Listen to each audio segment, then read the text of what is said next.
It's often a fleeting encounter, but the anger and shame of sexual harassment on the streets can linger.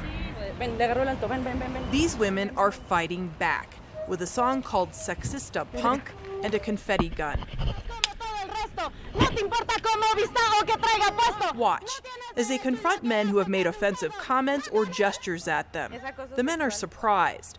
Although all of them told us they weren't embarrassed, they hid their faces or laughed nervously. They're wasting our time. We don't feel ashamed because we didn't do anything.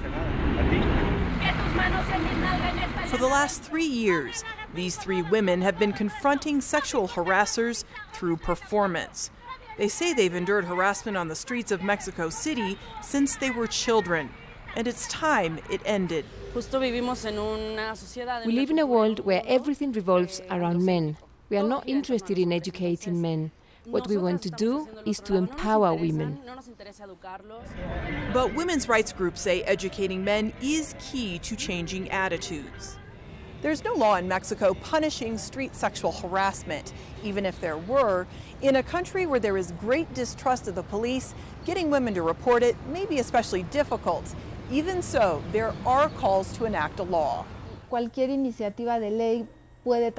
Any changes in the law is going to take time, so it's very important to take direct action, to educate, to talk to other women, so they can identify the harassment and they can ask for help.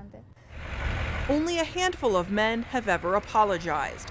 Although they may not be seeing results on the streets, the women say they're seeing results from within.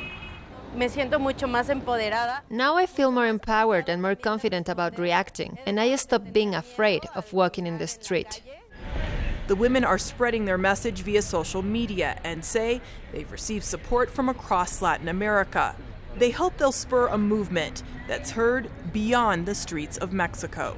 NATASHA, GHONEIM, Jazeera, Mexico City.